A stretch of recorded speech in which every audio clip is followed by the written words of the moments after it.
Oduijom Itoophiyaatti piroojeektii waggaatti meetirik toonii miiliyoona 3 ol oomishuu dandeessisuuf akka ministeera muummee Abiyyi Ahmed jiranitti ifoome.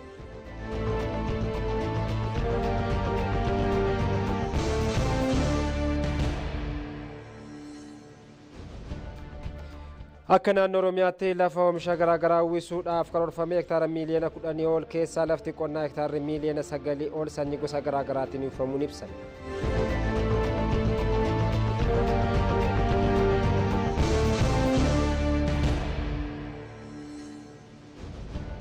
Oduu maddeen alaatiin dirree addaa waraanaa harka lafa jalaa birootiin gartuuleen Awurooppaa fi Raashiyaa falmii itti geggeessaa jiran Moldoovaadha jedhame.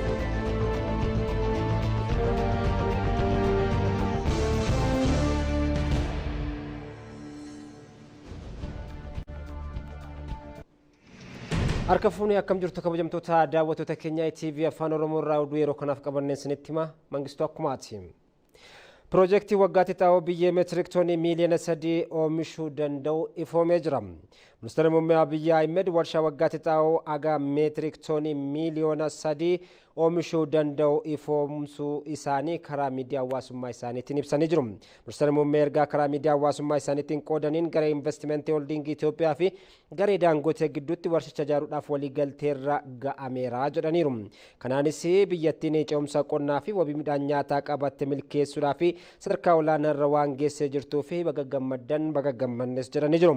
Piroojeektichis doolaara biiliyoona 2.5 kan hojjetamu yoo ta'u waggaatti xaa'oo meetirik toonii miiliyoona 3 ol oomishuu danda'as jedhameera.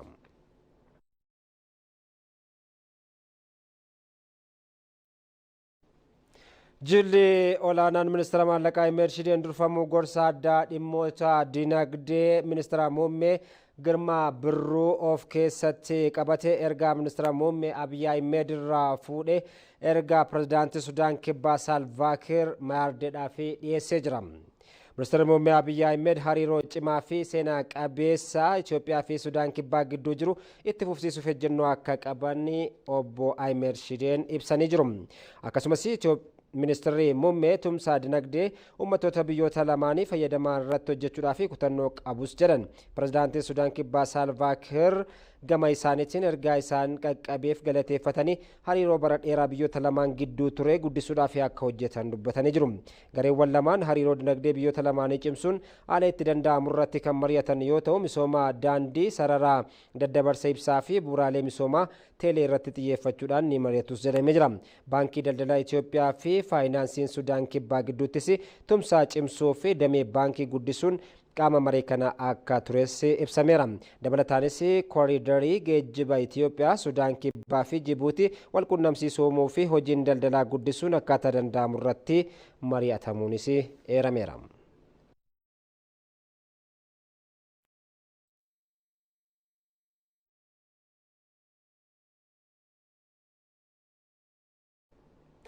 Gamtaa Afrikaatti dubartoonni nageenyaa fi tasgabbii ardii Afrikaatii fi qooda qaban caalaatti guddisuuf xiyyeeffannoon akka hojjetamu dura taa'aan Koomishinii Gamtaa Afrikaa Mohaammed Ali Yuusuf ibsanii jiru.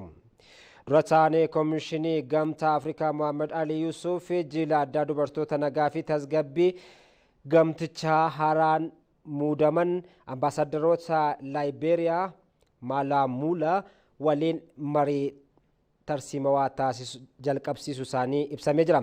Carraaqii Gamtaa Afrikaa walitti bu'iinsa furuu fi taasifamu keessattis geggeessummaa fi eegumsi dubartootaa wiirtuu xiyyeeffannaa ta'uu akka qabus dura taa'aan kun dubbatanii jiru.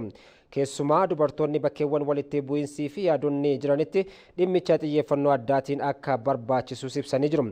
Itti gaafatamni hojii ambaasaaddar Laayibeeriyaa gamtoomanii yeroo dheeraadhaa fi kan akka ajandaa 2036 fi caasa nagaa fi tasgabbii Gamtaa Afrikaa waliin walitti hidhuun gamatti marii fi adeemsa nagaa gamtichaan hoogganuu irratti jaarsummaan dubartootaa fi hubannaan sirnaa eegamuu akka qabus ibsamee jira.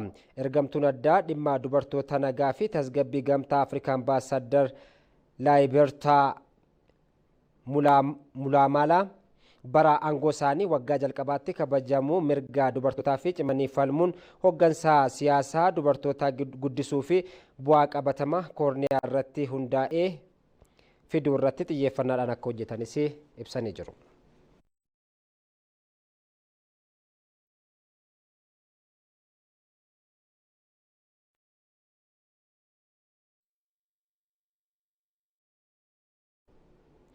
Itoophiyaa fi Paakistaan hariiroo gamlamee damee humna qilleensaa qaban caalmaatti cimsuudhaaf walii galaniiru. Ajajaan olaanaan humna qilleensaa Itoophiyaa Leetinaal Jeneraal Yilmaa Mardaasaa ajajaa olaanaa humna qilleensaa Paakistaan Eer Chief Maarshaal Zaahir Ahmed Babar Siduu waliin mari'atanii jiru. Marii isaaniinis tumsa gamlamee dameewwan humna qilleensaa biyyoota lamaanii gidduu jiru caalmaatti cimsuu fi murannoo waloo qaban mirkaneessanii jiru. Leetinaal Jeneraal Yilmaa Mardaasaa Itoophiyaatti jijjiirama hunda galeessi kan argamu ta'uu ibsuun jijjiiramni kunis dinagdee fi siyaasa qofaan osoo hin taane raayyaa ittisa biyyaa ammayyeessuun xiyyeeffannoon kennamee akka hojjetamaa jiru hubachiisaniiru. Leetinaal Jeneraal Yilmaan qophaa'ummaa guddinaa fi dandeettii amansiisaa humni qilleensaa Paakistaan qabuus dinqisiifatanii jiru. Ajajaan humna qilleensaa Paakistaan gama isaaniitiin daawwannaa Jeneraal Yilmaan Paakistaanitti taasisan hariiroo biyyoota lamaanii qaban guddisuudhaaf gahee olaanaa akka qabu ibsanii jiru. Paakistaanis hariiroo Itoophiyaa wajjin qabdu gatii guddaa qabaachuusaa himanii jiru. Paakistaanitti ambaasaaddarri Itoophiyaa Dr. Ambaasaadar Jamaal Bakar daawwannaan kun humna qilleensaa biyyoota michuu gidduutti tumsaa tarsiimaa bu'uuraa kan kaa'u akka ta'e himanii jiru.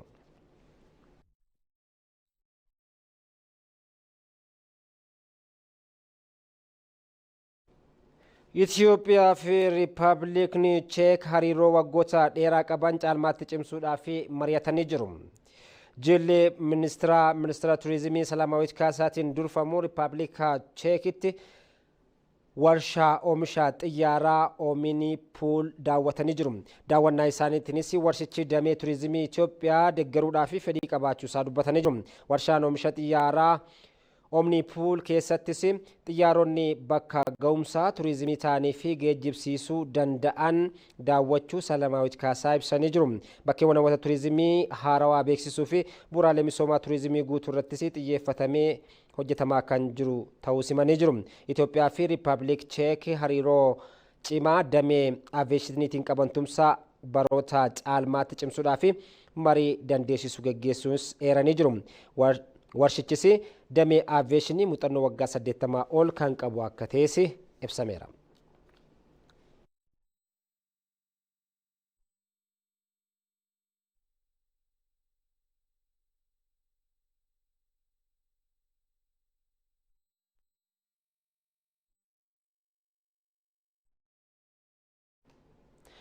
Godina Geedoo aanaa Reephitti sigigaa lafaa mudateen lubbuun namoota 9 darbuun ibsame.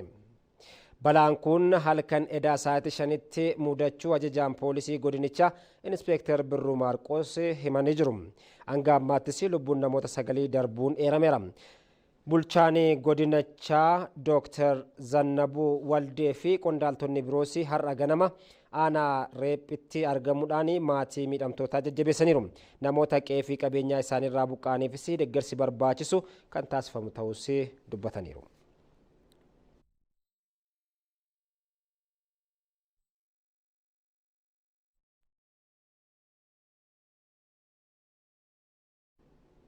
Sirna odeeffannoo cimaa fi tokkummaa ardii jabeessuu fayyadamummaa Afrikaa badhaatee dhaloota dhufuuf mijataa ijaaruudhaaf miidiyaaleen gahee isaanii gumaachuu akka qaban ministeerri tajaajila koominikeeshinii Laggasaa Tulluu himan.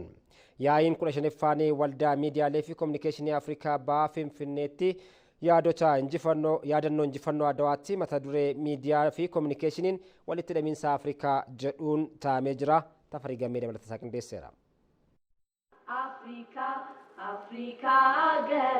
Waldaan koominikeeshinii Afrikaa bahaa koonfiraansii marsaa 15ffaa Finfinneetti taa'ee jira. Koonfiraansii kanarratti qondaaltonni Afrikaa fi ogeeyyiin damichaa hirmaatanii jiru. Pireezidaantiin waldichaa Maargareet Juukoon biyyoonni Afrikaa aadaa fi duudhaa isaanii dhaadheessuuf akkasumas badhaadhina ardiitti milkeessuuf miidiyaalee fi koominikeeshinii hubannoo lammiilee cimsuu fayyadamuu akka qaban dhaaman. To construct the agenda and which is united. Nuti akka waldaa kanaatti ajandaawwan tokkummaa fi badhaadhina Afrikaa dhugoomsan bu'uura taasifachuu qabna. Kunis galma ga'uu kan danda'u lammiilee hirmaachisuuni. Gama birootiin beekumsa xobbee Afrikaa fi Afrikaanotaa beeksisuu, aadaa keenya dhaadheessuu kan dandeenyu gama miidiyaatiini. Kanaaf miidiyaan gahee isaa bahachuu qaba. Odeeffannoowwan sirrii lammiilee dhaqqabsiisuu fi xiinsammuu Afrikaanotaa jabeessuuf miidiyaalee fi koominikeeshiniin ciminaan hojjechuu qabu kan jedhan immoo pirezidaantii Yuunivarsiitii Finfinnee Saamu'eel Kifleeti. Rapid technological advancement, misinformation, challenges. Babal'achuu teeknooloojii fi odeeffannoo sirrii hin taane dabarsuun qormaata guddaa walitti hidhamiinsa Afrikaa irratti gufuu ta'aa jira. Asitti walitti qabamuun keenya kun dhimma akkanaa wal hubachiisuu qofa osoo hin taane taateewwan gaagama arditti hordofsiisan kana miidiyaalee fayyadamuun hir'isaa deemuu qabna. Kana yoo goonedha ardii cimtuu fi badhaatuu qabaachuu kan dandeenyu. Ministeerri tajaajila koominikeeshinii mootummaa Laggeessaa Tulluu Afrikaan tumsa miidiyaatiin guddina yaaddee akka galmaan geessu ogeeyyiin miidiyaa cimanii hojjechuu akka qaban dubbatan. Miidiyaa fi koominikeeshiniin walitti hidhamiinsa Afrikaa yeroo ammaatii fi meeshaa daran barbaachisudha. Kunis hariiroo siyaasaa, aadaa fi dinagdee Afrikaa cimsuun ce'umsa ardittii dhugoomsa. Daldala bilisaa fi ajandaa hojiilee inisheetivii ardichaa bara 2063 milkeessuuf karoorsite dhugoomsuufis gaheen koominikeeshinii beekamuun hojjetamuu qaba. Ardii Afrikaa fi qaxanaa gidduutti walitti dhufeenya hawaasummaa fi bu'uuraalee misoomaa daran akka cimuuf gaheen keenya baachuu qabna. Lammiileen Afrikaa seeneffama waloo akka horatus miidiyaaleen gahee guddaa qabu. Kanaaf Afrikaa ardii beekumsaa fi burqaalee calloo taate karaa miidiyaatiin beeksisuun dirqama ta'a. Hirmaattonni konfiraansii kanaas ogeeyyiin ardittii walitti dhufuun ajandaa kanarratti mari'achuun xiyyeeffannoo isaanii kan gabbisu ta'uu himanii jiru.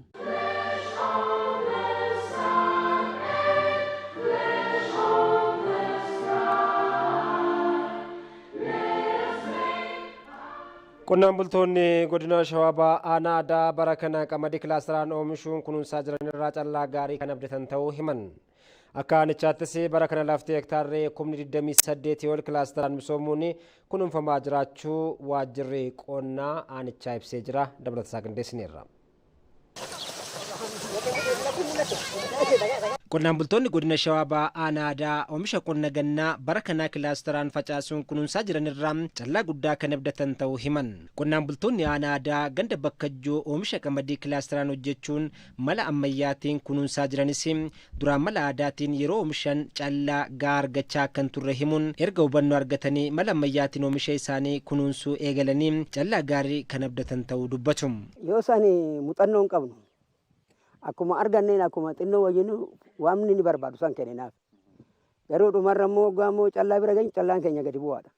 Muuxannoo hin qabnu amma muuxannoo argannee irraa. Muuxannoo argannee callaa guddaa argannee yaadaani fuulduratti. Kilaasteraan gurmuufne kilaasteraan qonnaa kilaasteraan honnoodhaan hafuufnaa gurmiidhaan hafuufnaa oomisha keenya dambiidhaan eegganna. Honnoos qoricha hoo hafuufnu ayinataa tokko sanyii ayinataa tokko. Wanna adda addaa waan guddaa bu'aa guddaa irraa arganna jechuudha. Oomishni qamadiis kunuunsa gahaa yoo argate oomisha gaarii kan kennu ta'us himaniiru. Keessaa qamadiin kun sirriitti kunuunsa argate calqabarraa kaasee ta'u kunuunsa argate taanan hamma abbaan karoorfate galuu danda'a jechuudha. Lafti kun akkuma ilaaltan lafa gurraacha. Waan inni barbaadu yeroodhaan qotame ta'ee sanyii filatamaa argatee xaa'oo seeraan argatee qoricha aramaa ilbiisaa akkasumas farra dhibeedhaa kana yoo seeraan itti goonee kunuunsine ta'e hamma abbaan jedhan amma tilmaamanne galchuu hin dandeenya jechuudha. Ogeessi qonnaa ganda Bakkajjoo Bayyanaa Baalchaa yeroo ammaatti qonnaan bultoonni gorsa ogeessota misooma qonnaa irraa argatan fayyadamuun oomishaa fi oomishtummaa isaanii dachaan dabalaa jiru jedhan. Duraan wanti qabatamaa beeknu sadarkaa aramaa qofaadha. Aramaa qofa fayyadama. Dhibeen maal akka ta'e hin beeku jechuudha. Sadarkaa dhibee waagititti maal akka ta'e hin beeku. Garuu hubannoo argachuudhaan muuxannoo irraa fudhachuu fi gara keenyarraa hubannoo argachuudhaan ammatti sadarkaa waan hunda manaajimentii yookaan immoo kunuunsa isaa gochuutiin callaa isaa dabalaa jira jechuudha. Qonnaan bulaan jijjiirama mana hin jedhamne fidaa jira. Qonnaan bulaan keenya karaa qonnaa qotiyootirraayyuu gara tiraakteratti tarkaanfachaa jira. Bulchaa ittaanaa fi itti gaafataman waajjira qonnaa fi lafaa aanaa adahaa katamaa walduun akka aanichaatti qonnaan bultootaa fi hubannoo qonna dursee kennamurraa eegaluun yeroo ammaatti bu'aan qabatamaan argamaa jira jedhu. Qonnaan bulaan qonna marsaa jalqabaatiin dura sadarkaa FTCtti mariitti galee jechuudha. mariitti galee mariidhaan walii galame. Sana booda lafa xaddabe. Lafti qamadiidhaaf ta'uu danda'u. Kilaastar digoonee kilaastar bal'aa qopheessuu dandeenyu lafa kaminni kan jedhu kana amma qonnaan bulaatti adda baasee jechuudha. Kana booda guyyaa facaasaa guyyaa qonna jalqabaatti murteeffate. Ittaansee guyyaa qonna marsaa lammataa murteesse. Ittaansee guyyaa facaasaa murteesse jechuudha. Kana keessatti koree mataasaa danda'e walitti qabaa qonnaan bulaadhuma keessaa hin godhatee jechuudha. Koree adda addaa hin ijaarrate. Zan koreen kun guyyaa guyyaadhaan hordofii gaggeessaa jechuudha lafa kanarratti. Bara kanas akka aanichaatti lafti hektaarri 28 ol qamadii kilaasteraan oomishamuun kunuunsi barbaachisu taasifamaa fi jiraachuunis ibsameera. Oomishaa fi oomishtummaa guddisuu keessatti kunuunsii fi eegumsi midhaaniif taasifamuu hojii murteessaa ta'uu ogeessonni damichaan ibsu. Akka naannoo Oromiyaattis lafa oomishaa garaagaraa uwwisuuf karoorfamee hektaara miiliyoona 10 ol keessa lafti qonnaa hektaarri miiliyoonni 9 ol sanyii gosa garaagaraatiin uwwifamu ragaan biiroo qonnaa irraa argame ni mul'isa. Midhaan facaafame kunis kunuunsa barbaachisu taasifamaa fi akka jiru hoogganaa taanaan biiroo qonnaa fi hoogganaan damee kunuunsaa biqiltuu Oromiyaa Dajanee Hirphaa turtii TV waliin taasisaniin himanii jiru. Yeroo ammaa kana immoo kan akka qamadii garbuu fi xaafiin kunuunsa irra kan jiranii fi kallattiidhaan xiyyeeffannaa godhannee kan irratti hojjennu ta'uu isaati. Amma yoonaatti gara hektaara miiliyoona 7 kan ta'u kunuunsifamaa jira. Gama biraatiin kunuunsi kun tokko mala aadaatiin qonnaan bultoonni keenyaa fi namoonni qonna irratti bobba'an harkaa fi kallattii adda addaatiin kunuunsa hin taasisu kan filatamus hojiidhuun kanadha. Keemikaalaan aladha. Qonnaan bulaan kallattiidhaan hidda aramaas haa ta'u wantoota adda addaa ijaa buqqisuuf bu'aa qabeessummaan isaa olaanaadha jechaadha. Isarraa kan hafe keessumaayyuu qilleensa faana wal qabatanii warra dhufan kan akka waagii kanneen biroo dhibeewwan hedduutu jiru. Harkaan buqqa'uu kan hin dandeenye keemikaala dirqama kan barbaadanii isaan gama kanaatiin yeroo ammaa kana akka naannoo keenyaatti keemikaala liitira miiliyoona 5.5 karoorfannee yeroo ammaa kana gara miiliyoona 4 kan ta'u hojiirra kan oolee fi qonnaan bulaan gama lachuunuu yeroo ammaa kana kunuunsaa kan jiru ta'uusaa sirriitti ilaaluun hin danda'ama. Egaa kana jennu kallattii adda addaatiin namni dugda irratti kan baatu naabsaakii kan jennu kanaan kunuunsa hin gaggeessaa. Hojiin qonnaa teknooloojiidhaan yoo deeggaramee hunda caalaa bu'aa qabeessa akka ta'uu danda'u kan hubatame biiroon qonnaa Oromiyaas farra aramaas ta'ee farra ilbiisaa xiyyaaraan biifaa jiraachuu obbo Dajanee Hirphaa himanii jiru. Biifaa xiyyaaraan Arsii aanaa Limuu Bilbiloo keessatti kan gaggeessinee fi gara hektaara 285 biifaa kan gaggeessinee fi akka waliigalaatti bara kana gara miiliyoona 1 xiyyaaraan bifa waagii fi dhibeewwan adda addaa irratti kanaan hin uwwifna jennee yaadnee jira. Inni kun guyyaa har'aa kana kan lafa hektaara 285 guyyaa har'aa kan biifame ta'uu isaatiis agarsiisa jechuu kooti. Kana duwwaa miti bara dhuftutti immoo lafa xiyyaaraaf hin mijannee fi bu'aa bahii qabu dirooniidhaan itti deemuudhaaf gara diroonii 100 bobbaasuudhaaf godinaalee Oromiyaa hunduma keessatti bobbaafnee kunuunsa kanaa fi oomishaaf oomishtummaan keenya sababii ilbiisotaatiin otoo hin qisaasamiin isaan kana sirriitti ittifnee oomisha keenya guddisuudhaaf qophii guddaadha taasisaa jirra. Kanaafuu guyyaa har'aa kana qonnaan bultoonni Oromiyaas haa ta'u dameen qonna irratti dhaabbileen qonna irratti bobba'an hundumtu baga gammaddan sidii jechuun barbaada. Teknooloojii guddaadha baay'ee gaariidha keessumaayyuu. Keessumaa dhugaa dubbachuudhaaf taannaan qonni keenya baay'ee ammayyaa'eera. Addunyaan kan itti gargaaramaa jirtu inni dhuma xiyyaaradha. Isaan alatti inni lammaffaa fi bu'a qabeessa ta'e dirooniidha. Isaan kanatti qaqqabnee irra biyyi keenya guddina irra jiraachuu ishee fi qonni keenya ammayyaa dhufuusaa wanta nutti agarsiisu jira jechaadha. Mootummaan Itoophiyaa oomisha biyya keessa jabeessuu fi oomishtummaa guddisuu irratti xiyyeeffannoodhaan hojjetaa jiraachuu ministeera daldalaa fi walitti hidhamiinsa naannawaa beeksisee jira. Deetaan ministeera daldalaa fi walitti hidhamiinsa naannawaa Abdullaahi Muluu torbee daldalaa oomisha Itoophiyaa bitadhaa lammaffaan sadarkaa biyyaatti qophaa'e ilaalchisuudhaan miidiyaaleedhaaf ibsa kennanii jiru.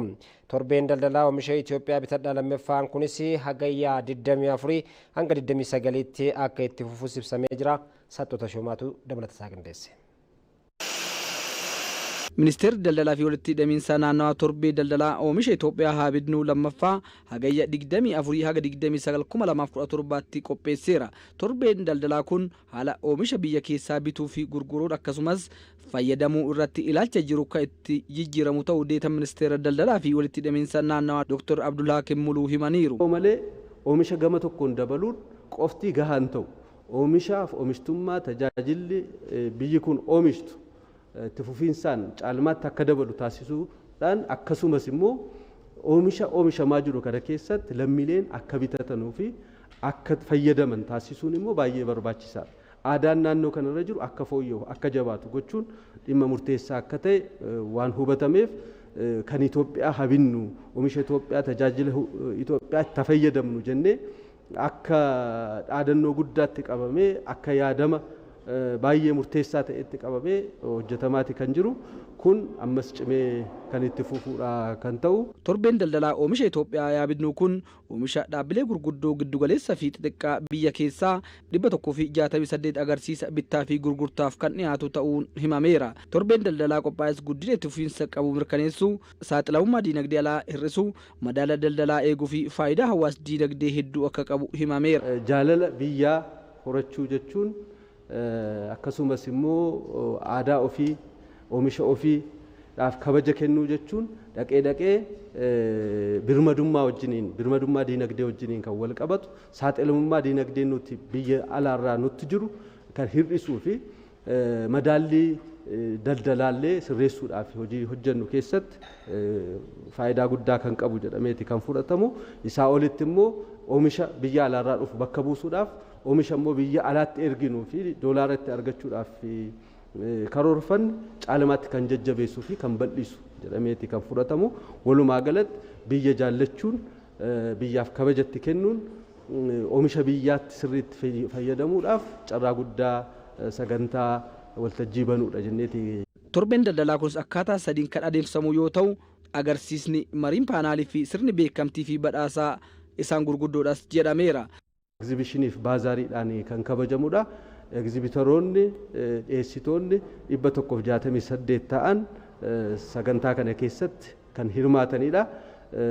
Keessattuu daldaltoota olaanaa ta'an dhaabbilee daldalaa sadarkaa giddu galeessaatti jiran akkasumas immoo sadarkaa gadaanaatti jiran hundinuu karaa baay'ee hunda hammateen keessatti kan hirmaatanidha. Oomishaaleen biyya keessaa kan qonnaa wajjiniin kan wal qabatu, industirii wajjiniin kan wal qabatu, tajaajiloota adda addaa kennamu wajjiniinis kan wal qabatu kan bittaaf gurgurtaadhaaf gabaadhaaf dhiyaatan akkasumas immoo akka beeksifamus kan godhaman hundaa ol immoo walitti dhimma gabaa sadarkaa adda addaatti akka dhufuuf akka jiraatuuf akka raawwatuuf carraa kan kennanii kanarra darbee immoo naannoleen biyya keenya keessa jiran hundi isaanii poteenshaalaa fi humna ekspoortii isaan qaban oomishaaf oomishtummaa gama akka qabatama naannoo isaaniitti qaban asitti fiduudhaan agarsiisaaf kan oolchan kan beeksifatan dandeettiif humna Itoophiyaan ekspoortiidhaaf qabdu ammallee akka hin tuqamnee fi caalmaatti ekspoortii gochuudhaaf akka hojjettu kan agarsiisu. Torbeen daldalaa oomisha Itoophiyaa Haabidnuu kun karoora haala ergii biyyattiin qabate doolaara biiliyoona 9.4 kan dhugoomsuu danda'u ta'uun himameera. Buufanni xiyyaaraa Yaaballoo hagayya 25 eebbifamuun tajaajila kan jalqabu ta'uu daandiin xiyyaaraa Itoophiyaa ibsee jira. Buufanni xiyyaaraa Yaaballoo wayita eebbifamuu torbanitti balalii guyyaa 3 akka kennu daandiin xiyyaaraa Itoophiyaa ibseera. Waggoottan arfan darbanii fi ijaarsarraa kan ture buufanni xiyyaaraa Yaaballoo keessattuu kibba biyyattiitti ijaaramuun isaa daangaa biyyoota ollaa waliin walitti dhiyaachuuf faayidaa akka qabu seerameera. Buufanni xiyyaaraa Yaaballoo hagayya 25 eebbifamu kun carraa hojii lammiilee fi dinagdee biyyattiitii fi qooda olaanaa akka qabu ragaan daandii xiyyaaraa Itoophiyaa irraa argame ni mul'isa.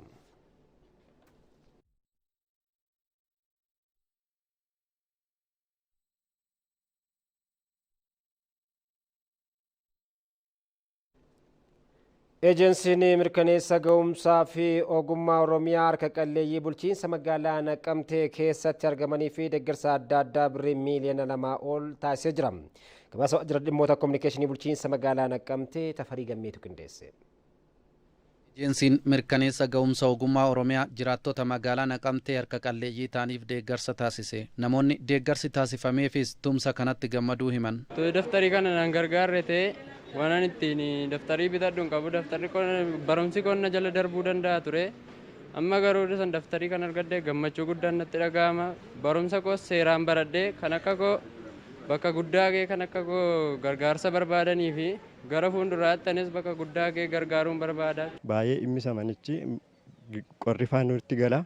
Manicha amma nurratti jiga jenne baay'ee sodaachaa turre baay'ee dhiphina keessa bullaa turre. Akkuma argitan kolaasaan keessa ciisus waan tokko girgiddaan qabu jijjigaadha. Qorri baay'ee nu rakkisaa ture.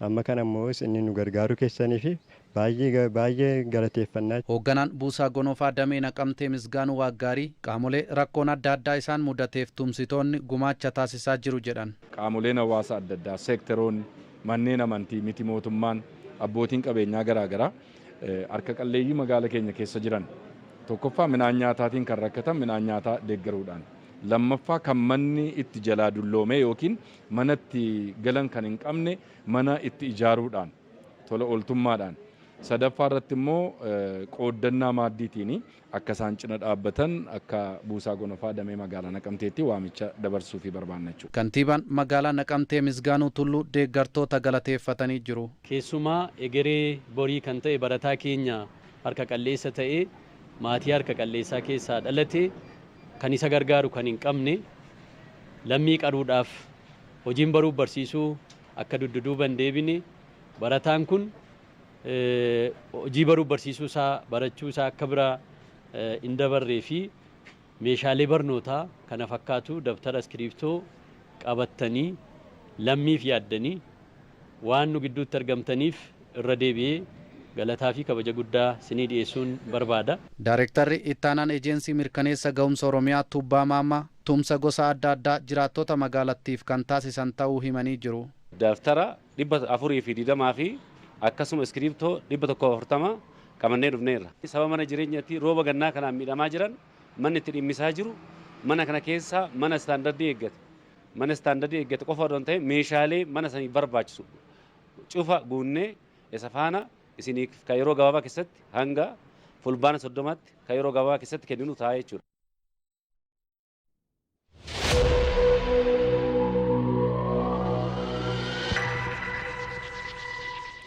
Kan daawwachaa jirtanii TV Afaan Oromoo irraa oduu isinii darbaa jirudha. Gara oduu maddeen alaatti arganneettan darba. Filannoon paarlaamaa Moldoovaa ji'a tokko booda geggeeffamuu fi gamtaan Awurooppaa fi Raashiyaan xiyyeeffannoo addaa argatee jira. Filannichis biyyoota Awurooppaa irraa jajjaboo paartilee miseensummaa gamtaa Awurooppaatti makamuu Moldoovaa leellisan tumsaa jiru jedhamee jira. Raashiyaan ammoo paartilee farra gamtaa Awurooppaa ta'an harka lafa jalaan akka deeggartu himamee jira. Awwal Huseen gabaasa maddeen garaagaraa akka nutti qindeesse. Moldova este o țară demnă. Addi falmii Awurooppaa fi Raashiyaa Yukireen qofa miti. Dirreen adda waraanaa harka lafa jalaa biroo gartuuleen lixaa fi bahaa jechuunis Awurooppaa fi Raashiyaan falmii itti gaggeessaa jiran Moldoovaadha. Falmii waggaa har'aa tureen garaagarummaa muraasaan Awurooppaatu irra aane. Filannoo pirezidantummaa Moldoovaa kan injifatan gamtaa Awurooppaatti makamuu Moldoovaa dhugoomsuuf carraaqaa kan turan Maayi Saanduu filannichaan garaagarummaa dhiphaan akka bakka bu'aa Raashiyaatti kan ilaalaman Aleksaandar Stonogloo injifachuun Awurooppaanotaaf injifannoo guddaa ture. Să respect Constituția. Kana malees murtoo uummataa miseensummaa gamtaa Awurooppaaf dhiyaatenis sagalee baay'ee dhiphaa ta'e dhibbentaa 50.4 yookiin caalmaa dhibbentaa tokkoon guunneen yaadni murtoo gamtaa Awurooppaatti haa makamnu jedhu injifateera. Kanaafis Moldoovaan miseensa gamtaa Awurooppaa ta'uuf hojimalee kennameef hojjechuu eegaluun riiformiiwwan garaagaraa raawwataa jirti. Haa ta'u malee akkuma firooma dhiigaa michummaan siyaasaa keenyas Raashiyaa wajjin ta'uu qaba gartuuleen jedhan adeemsa kana gufachiisuuf carraaquu itti fufaniiru. Filannoon paarlaamaa ji'a har'aa gaggeeffamu daran murteessaa kan ta'uufis kanaafi leellistoonni Raashiyaa teessoo paarlaamaa caalmaa qabu yoo argatan yaada murtoo miseensummaa gamtaa Awurooppaatti makamuu kanatti gufuu ta'uun ugguruu danda'u jedhamaa jira. Kanaaf biyyoonni irree jajjaboo gamtaa Awurooppaa yeroodhaafis ta'u humna guutuun fuula isaanii Yuukireen irraa gara dirree falmii Moldoovaatti naanneeffataniiru. Dhimmichi waa'ee hiree uummata miiliyoona 3 osoo hin taane baha Awurooppaatti hiree fi hegeree gamtaa Awurooppaa lafa qabsiisuuf xiyyeeffannoo addaan ilaalamaa jira. Moldoovaan kaleessa galgala waggaa 34ffaa gamtaa Sooviyetii jalaa bahuun Riippaabiliika Moldoovaa itti hundeessite sirnoota garagaraan kabajje.